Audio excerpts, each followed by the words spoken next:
We just got the first benchmarks on Apple's M3 lineup of chips that they announced, and let me tell you, I am way more impressed than I thought I would be. I mean, this is absolutely insane. Now, there are a few benchmarks that are kind of disappointing, and we're gonna talk about that, but I think Apple has some really nice machines coming up. Now, I wanna start out with the M3 chip. This is the one that's going into that $1,600 14-inch MacBook, and I've said many times, I'm very impressed by this machine. Even though people are complaining that it still comes with 8 gigs of RAM, it's still a great value, and our score comes in at 3,076 for single core score and 11,863 for multi-core. Now that is an 18% gain in single core over the M2 chip, and that is a very, very high, very impressive score. Now, what has changed is not only the fact that we have 3nm, but the clock speed now is at 4.05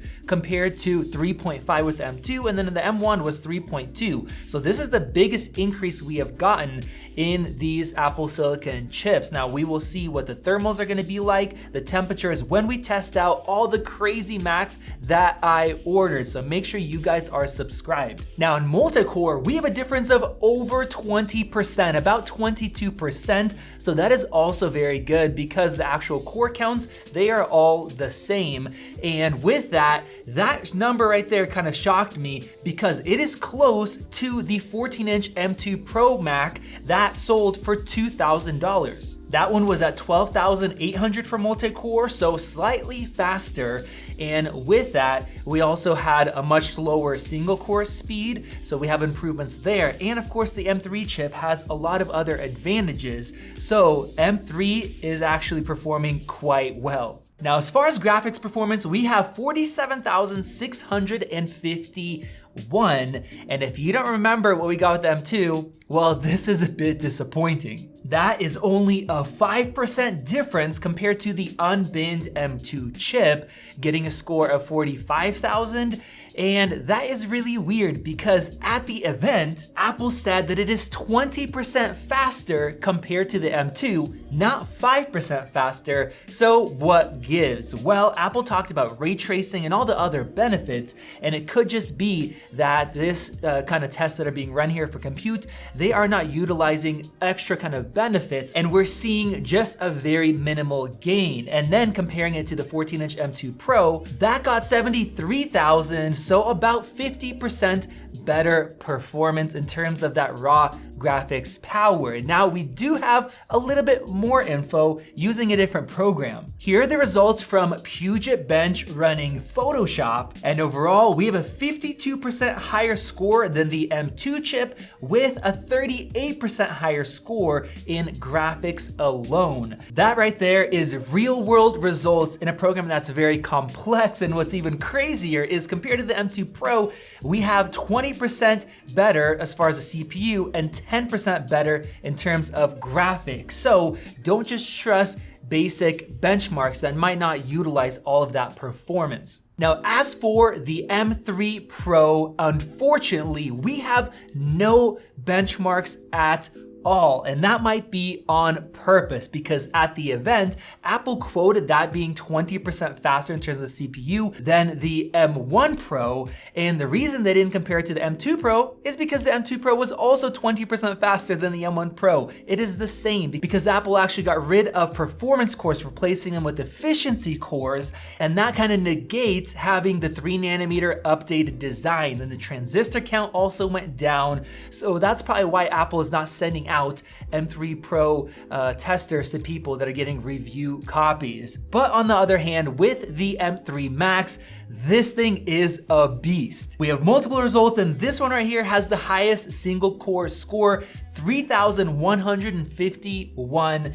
That is crazy high. Now, the multi-core score on this one is slightly lower than the other one, so I'm not sure if it's just because of temps or what's happening. So looking at this result, here we have 21,084, and I don't know if that says anything to you, but it is crazy. That is 45% faster than the M2 Max in terms of multi-core. Talk about that update coming out, what, 9 months later since the M2 Max came out?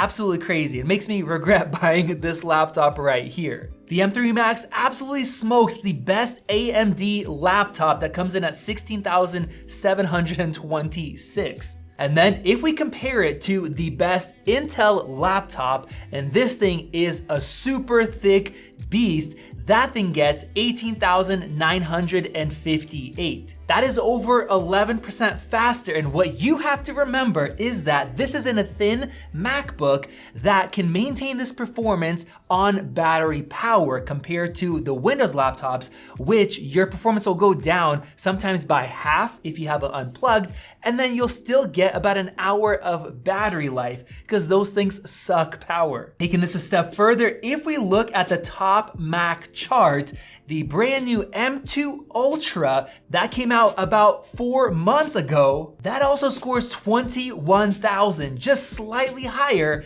than this laptop. Now, for the price, you're paying $4,000 for that, and I bought one of those for our main editing computer, but in this laptop, you get the trackpad, the keyboard, the amazing display, the speakers, the battery, because it's on the go, the portability for that same price. And you can run that on battery. That is mind-blowing. Now, if we take a look at the best desktop processors right here, you will see that they're also coming in at 21,000. This one's 21,700.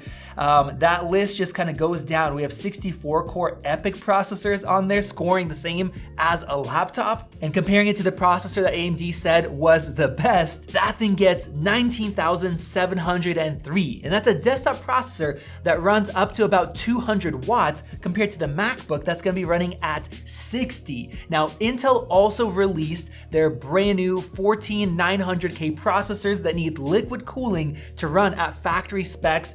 That thing literally is a 6 gigahertz processor, and that thing will pull almost 300 watts of power. That desktop, if properly cooled, gets 22,400 score, barely faster than a laptop, and that's running at 6 gigahertz water cooled. That is absolutely crazy. Good job, Apple, on this new chip. Now, as far as graphics, we only have a few OpenCL scores available, nothing yet for Metal. And in terms of GFX bench, we actually have a result there, and it's roughly 19-20% faster than the M2 Max. So not a huge difference, but once again, this is not counting the ray tracing that they added, any of the other benefits that they talked about. So we will have to see how it performs in the real world.